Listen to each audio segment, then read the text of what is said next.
Ash Noble here, MC Noble. God, I said Ash Noble. I don't think I've ever started a stream like that by saying Ash Noble. Um, just a quick little live to say that today's the day. Let me just pause this. I just had a little funky house mix on. I was just kind of. I've had a bit of hardcore on today, and I'm going to be obviously mixing hardcore tonight. So I just thought I'd check out this little house mix and just kind of chill out a bit before it goes. Yeah, before it. Sorry, before it goes a bit manic. Because it's yeah, things are about to go a bit manic tonight. And I don't mean in a bad way. I mean like it's going to be heavy music and the tempos are going to be up. It's going to be rushing. Sorry. I will say it's not COVID. It's not COVID. Sidetracking, but I just want to say one thing about the COVID, right? So obviously, we live in a world where you can get many of illnesses. Do you know what I mean? You can have colds, you can have flus, you can have sickness and diarrhea, right? And nowadays, because everybody's chatting about all this COVID being so sort of like so sort of like surreal and scary, right? It's almost kind of to me, it kind of feels like none of the other illnesses matter. So like you could just have a cough that's completely unrelated to COVID, right? And people will just instantly like relate it to COVID and say get a COVID test. You might have COVID. But a couple of years ago, when so-called COVID didn't exist, you could have a cough without someone saying it's COVID. Do you know what I mean? So like to me, it feels like all the other illnesses don't exist anymore, and if you're ill, it's more than likely COVID. That's what everybody seems to say. So it's almost like this one, this one illness, if you like, has kind of come in and it's swept all the other illnesses, and they don't exist anymore.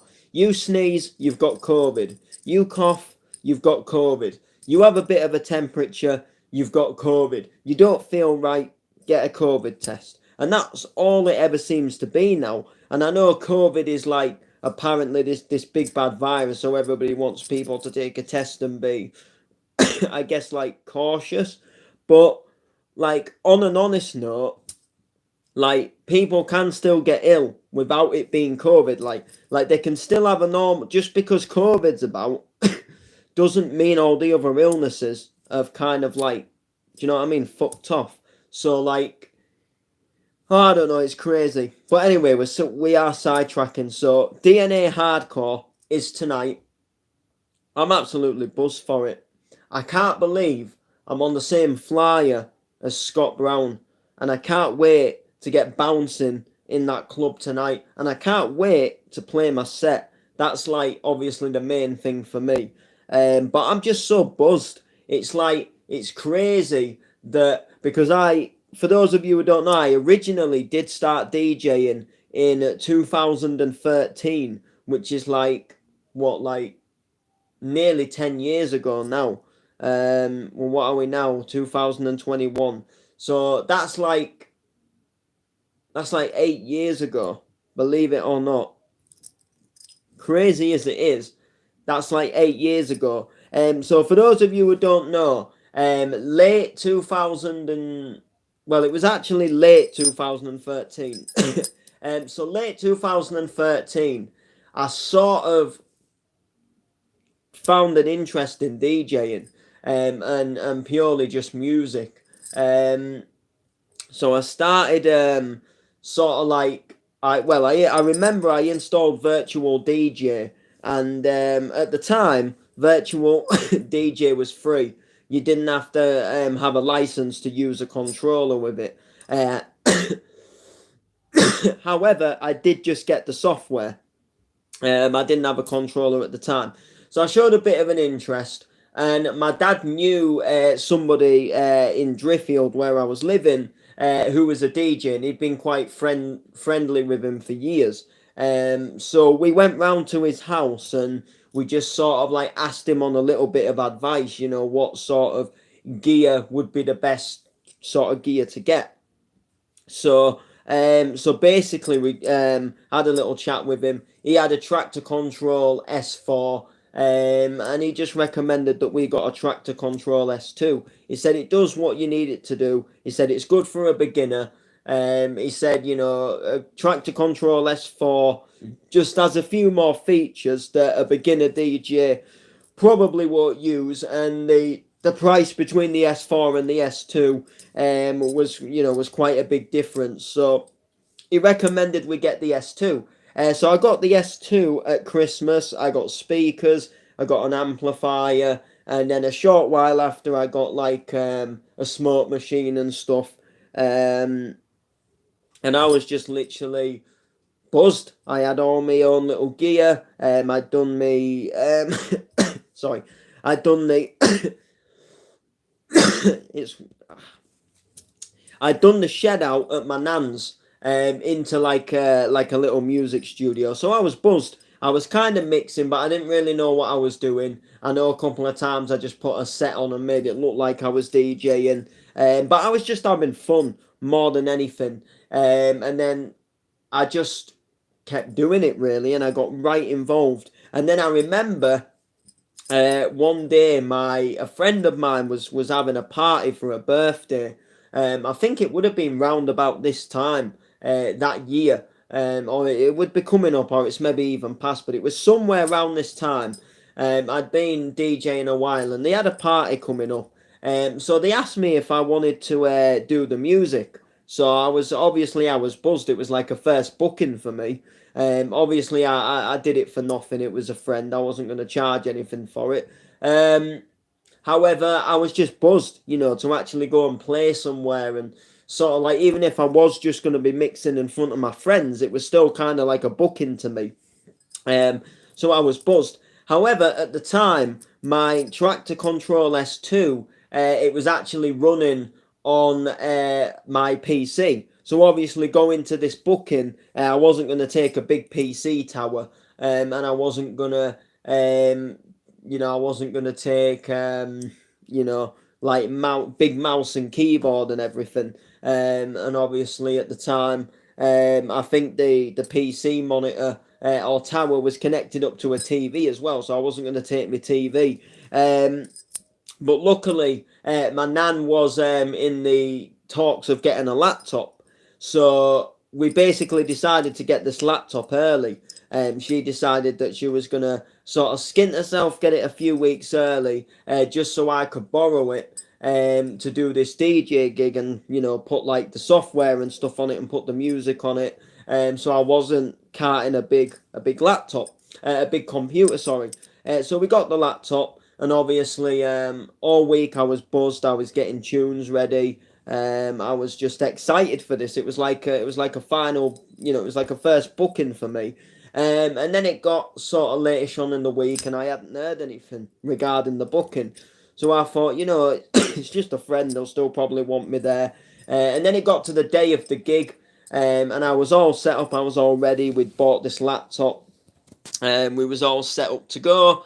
And literally, it got to like near the time of when the party was going to start at 6 o'clock, I think it was, and I'd heard absolutely nothing. So I was like trying to like inbox and message people, message the person who's running the party, find out if I'm still wanted, and I found out 10 minutes before the gig that they'd got another DJ instead.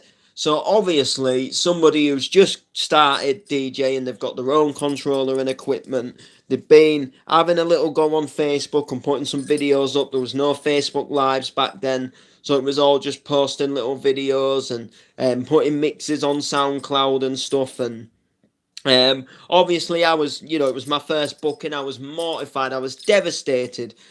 So my other friend sort of piped up and said, well, look, I'm having a party in a couple of weeks, just drinks and get together. So why don't you bring your gear then? And we'll have this little, you can have a little mix at the party then, drop some bangers for us.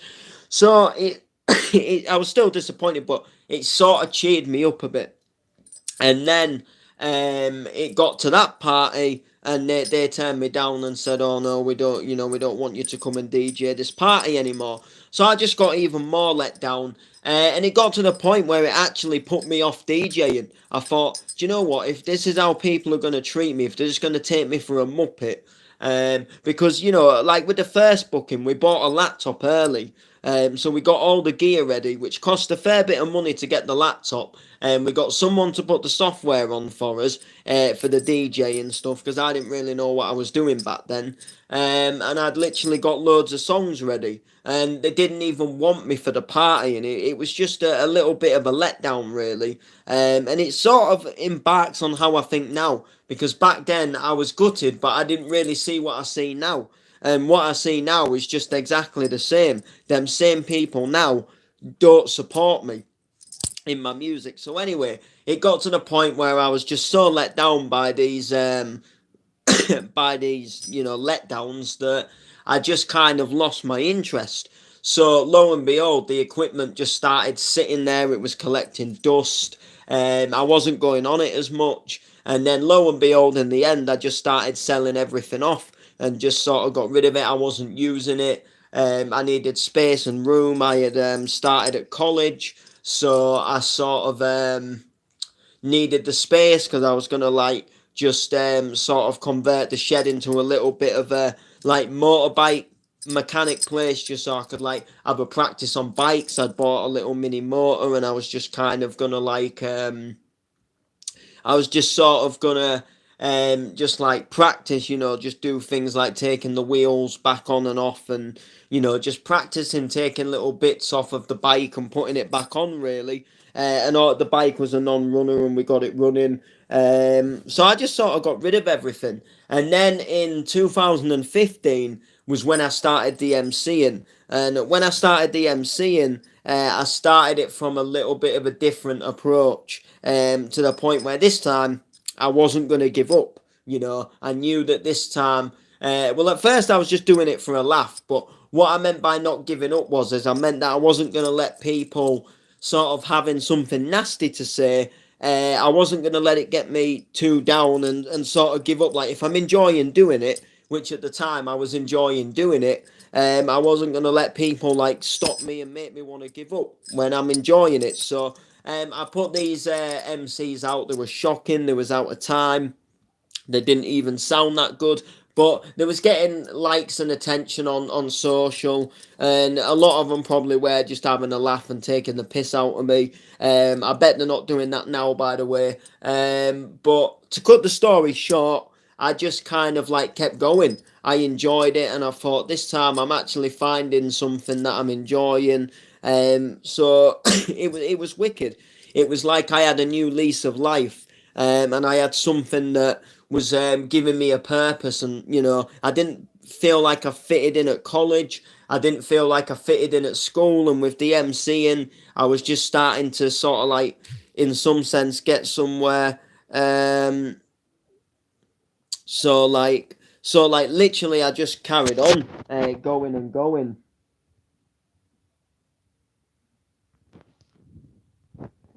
So like literally, I just kept going, and then I got better and better. And then the MCing kind of got me back into the DJing about 2 years ago in 2019.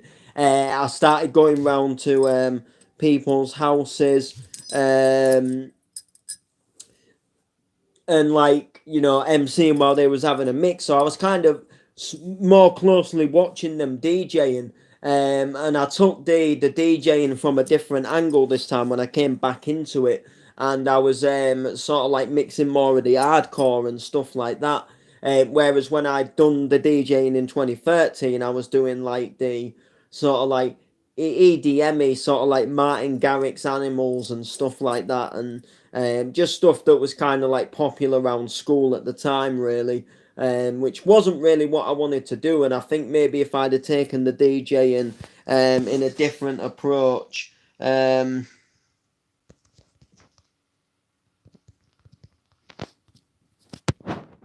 know, that sort of thing. So like, I don't know. So I just sort of got back into it, And then I just started deciding, well, I'm doing a few of these radio shows, so I might start just learning to mix and stuff as well. So, like, I don't always just have to be on the mic. So I started learning to DJ, and then I sort of like got back sort of at my dad and said, look, I want to get back into the DJing again. And I think at first he was a little bit like, oh, we got all that equipment last time and then you just didn't end up using it. But this time it just felt so much more different. So at Christmas in 2019, I got the new marks, which you see me mixing on now. And from there on, I just started teaching myself to DJ. No one really taught me as such. I mean, there was people that gave me advice and said, like, look, just sort of do this and sort of do that and sort of help me out a bit. But no one really sat there and physically showed me how to mix. I just sort of like, I just picked it up really. It was just something that over time, I just started picking it up, like the more I went on the decks. And then in January of 2020, I got my vinyl turntables, which was when I then started mixing the vinyls and sort of learning them. Which now I'm not perfect on the vinyls, but I am a pretty decent mixer. So I got back into the DJing through that. But in all fairness, like, I took the DJing more seriously for just over a year. So to think that I've got this booking at DNA in sort of like just over a year, about a year and a half of DJing, is just absolutely crazy. It's phenomenal. It was February of 2013 when I first opened up a SoundCloud and put mixes on. And then December of 2019 was when I sort of properly got back into the DJing, or at least started trying to give it a go. So in all fairness, I mean, 2013, I don't really class that as really me being a DJ. So I always sort of, I did sort of originally start in 2013. Do you know what I mean? But yeah, so anyway, it's Scott Brown today. It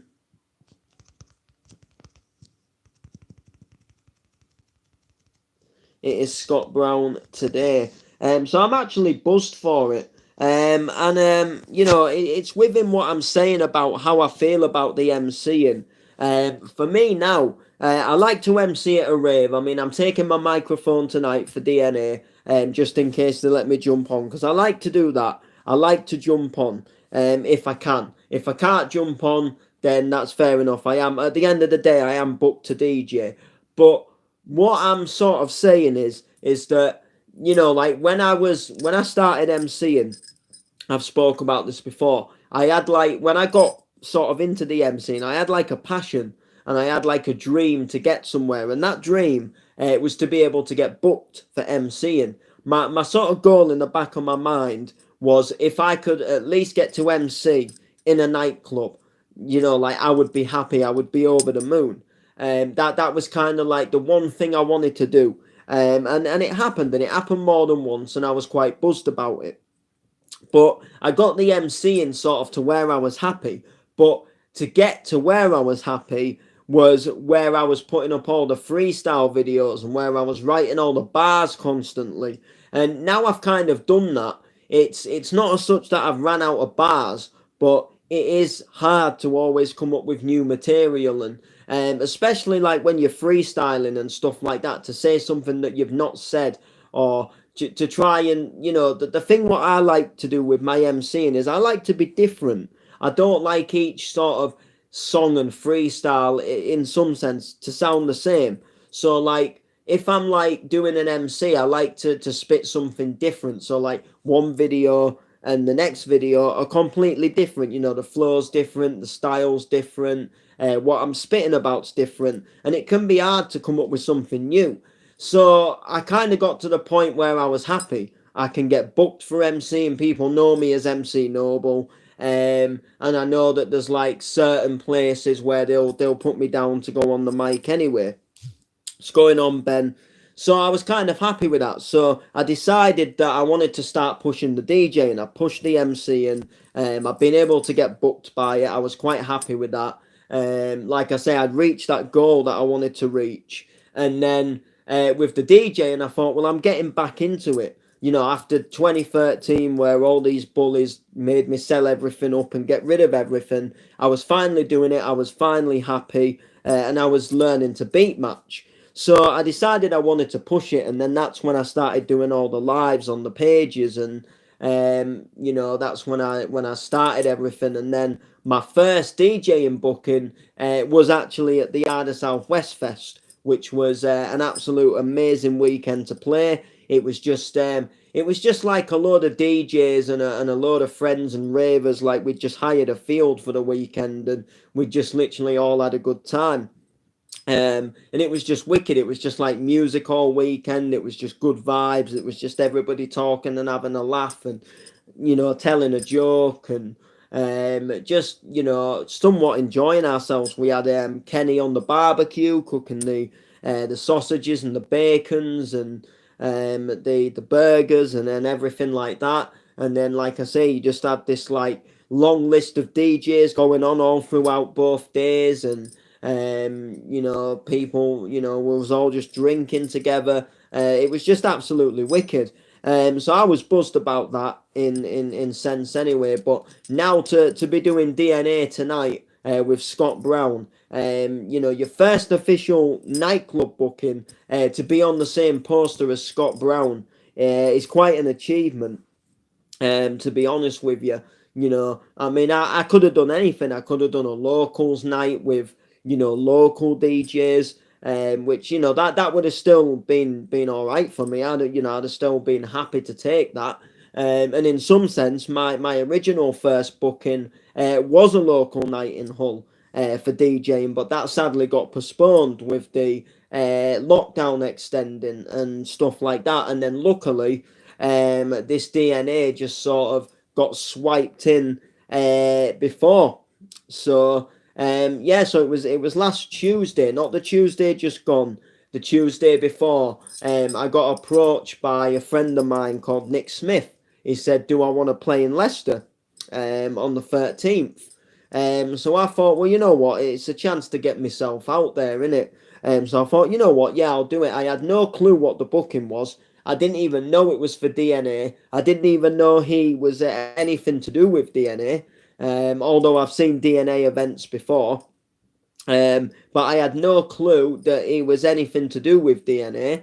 All I thought was he was just putting a little night on. A few people maybe from Arda Southwest, little night, nothing too spectacular. Bada bing, bada boom. But I was still buzzed. No, nevertheless, I was excited. It's a booking.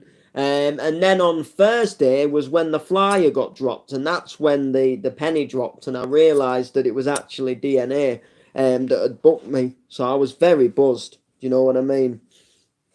Very buzzed. But anyway, so I'm gonna try and go live tonight from in the club. If not, I'll be taking lots of pictures. I'll be taking lots of videos. So just make sure you keep your eyes peeled, really, as I'm going to be doing a lot of filming and photographing.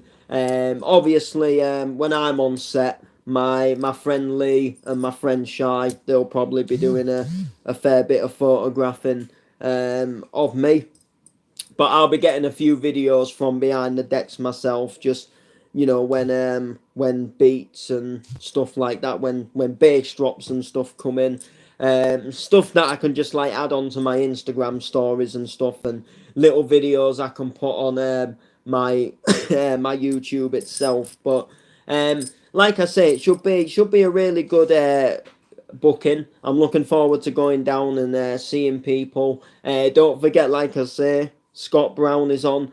Scott Brown is a legend from Evolution Records. I mean, he did the classic Now Is the Time tune back in the 90s. He's done so many. I Became Hardcore Hustler.